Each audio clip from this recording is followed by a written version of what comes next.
The cold December air seeped through the cracks of the living room window, curling its icy fingers around the edges of the room. I sat in my wheelchair, staring at the family gathered in front of the fireplace, the golden light casting long shadows on their faces. My mother, smiling with her perfect teeth, adjusted her sweater and ushered my younger brother Robert to stand beside her. "Let's get this photo over with," she said, her voice as smooth as honey. But there was an edge to it, a sharpness I couldn't ignore. I shifted in my seat, the soft hum of my insulin pump reminding me of my constant reminder that I wasn't like the others. My fibromyalgia flared up, aching in my joints, and I let out a slight groan. But no one noticed, not even Robert. "Sweetie, can you move over a bit?" My mother's voice cut through the quiet, her words gentle but carrying a certain finality that made my chest tighten. "I'm fine right here," I replied softly, hoping they wouldn't see the bitterness creeping into my voice. But my father, who had been checking his watch, turned his gaze on me. His eyes were cold, unbothered. "You're blocking the tree, honey. We need the space for the photo." I flinched, my heart sinking. "It's fine," I muttered. "I'll move." Robert, standing by the tree, glanced at me. His eyes, usually so warm and full of mischief, seemed distant, like he was somewhere far away. But then he smiled at me, that smile I used to treasure, and I couldn't help but feel a pang of guilt. "Yeah, maybe you should move, sis," he added, his voice light. "Mom's right." I stared at him. "You're just going to stand there, aren't you?" The words hung between us.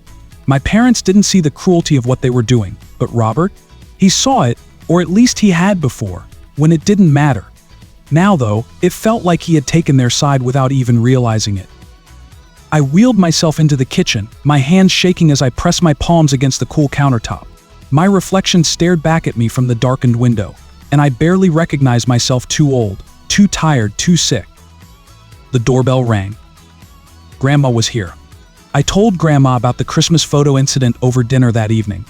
She listened quietly, not interrupting, her eyes not leaving mine. When I was finished, she set her glass of wine down with a deliberate motion. The heavy silence filled the room, pressing in on me like the weight of the world. I waited for her reaction. She didn't disappoint. "I've had enough," she said, her voice calm but resolute. "They've gone too far this time." I shifted in my seat, suddenly unsure of where this conversation would go. "Grandma, you don't." "I don't care what they think, dear. You are family. You always have been." Her voice softened, but there was a fire behind it, a sense of defiance I hadn't seen before. "You deserve to be treated with respect, not shoved aside because of something out of your control." She paused, her eyes narrowing with purpose. "And I won't stand by while they continue to hurt you like this."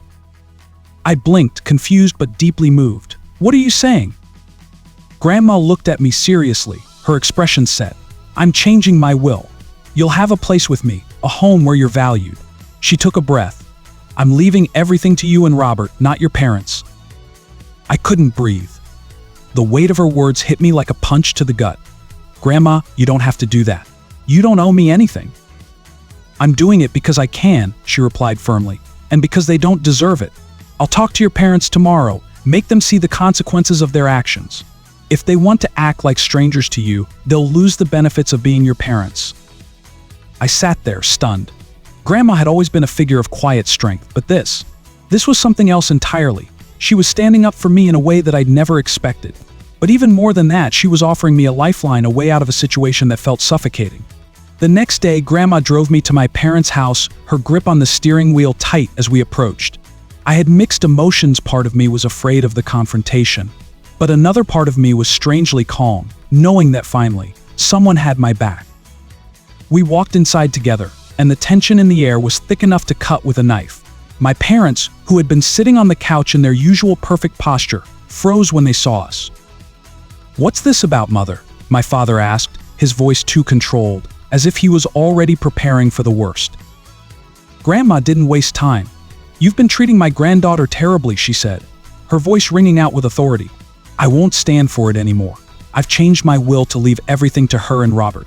The rest of your involvement in her life is entirely up to you, but you'll no longer have the privilege of anything else." My mother's face went pale, and I saw the flash of panic in her eyes. "You can't do that," she said, her tone a mix of desperation and disbelief. "She's our daughter, and we've provided for her." "No," Grandma countered. You've provided for her to serve your image, not for her to thrive as a person. You pushed her aside, ignored her needs, and compared her to Robert like she wasn't worth the same love.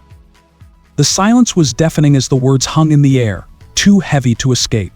My mother's mouth opened and closed, but no words came out at first. She looked at me, her eyes narrowing, then shifted her gaze back to Grandma. "You don't know what it's like, Karen," my father finally muttered, his voice tinged with frustration. "You don't understand the pressure we're under. We have to maintain appearances." "Appearances?" Grandma interrupted, her voice rising now. "What you've been doing isn't about appearances. It's about treating your daughter like she's broken because she's not as perfect as Robert. What's your excuse for that?" I watched as my parents squirmed under the weight of her words, the facade they had built for themselves beginning to crack. My father's face flushed with anger, but my mother's was pale, almost sickly, as though the idea that someone might finally stand up to her had left her rattled. "Karen, you're overreacting," my mother said finally, though her voice was far less confident now. "You don't know what it's been like for us." "You don't know what it's been like for her," Grandma shot back. "You've forgotten what it means to love her unconditionally." "I haven't, and I won't let you continue to hurt her." I felt a small spark of something inside me, something I hadn't felt in years. Hope. I didn't realize how much I needed someone to defend me until this moment. Grandma wasn't just standing up for me. She was offering me a future where I could feel safe, loved, and valued. "Mom, Dad, I'm done," I finally spoke up, my voice steady but clear. "I can't do this anymore. I'm moving in with Grandma." The look of shock on my parents' faces was immediate, but what struck me the hardest was Robert's silence.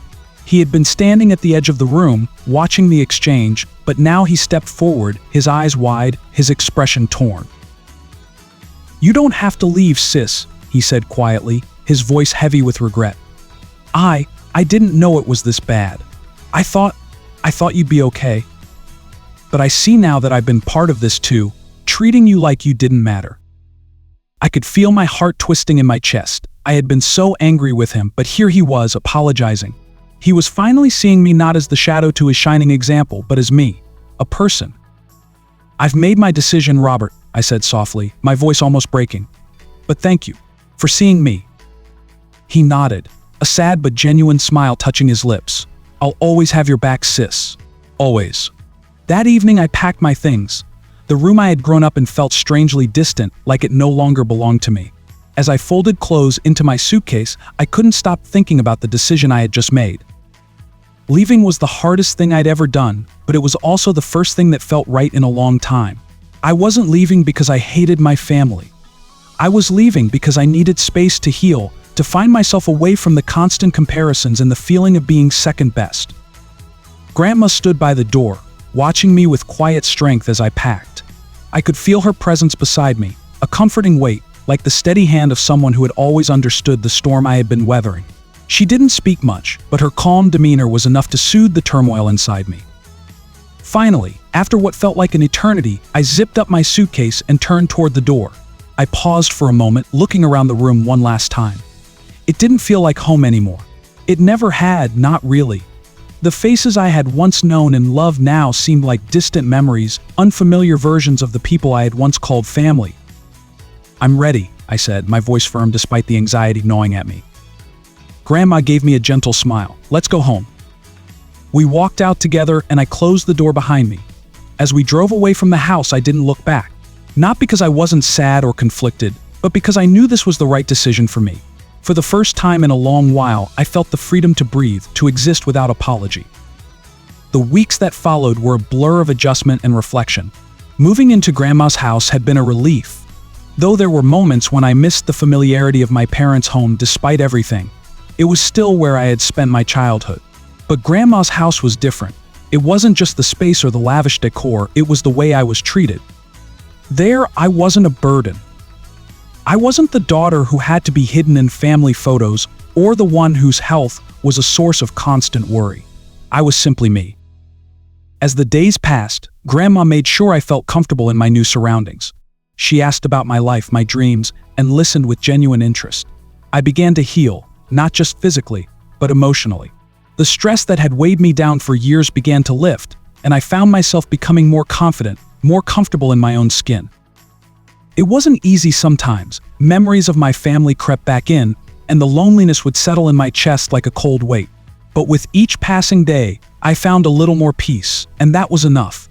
Grandma taught me how to set boundaries, how to say no, and how to prioritize my own well-being.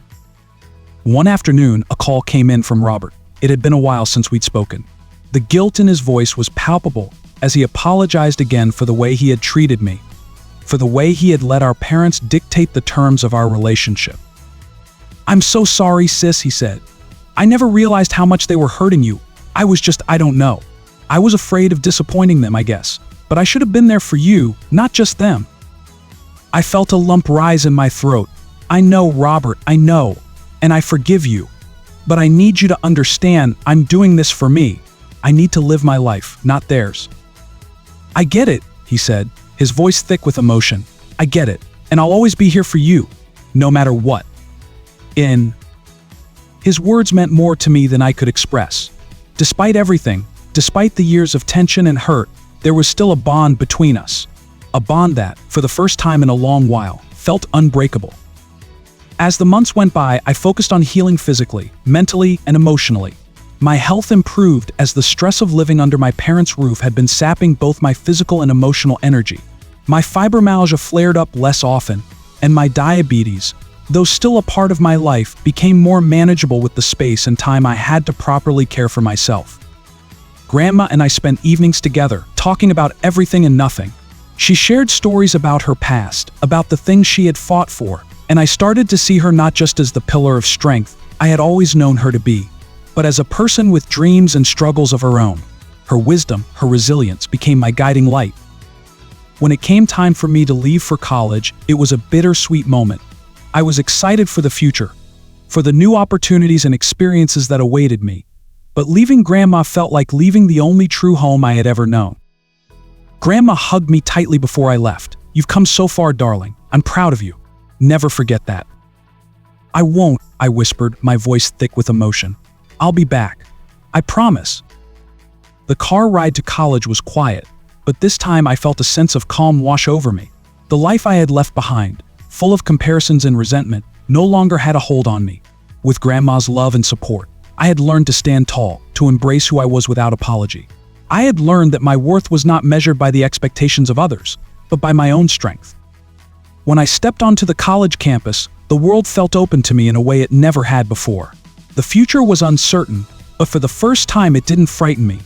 It held promise that I would build my own path, free from the shadows of a family that couldn't see me for who I truly was.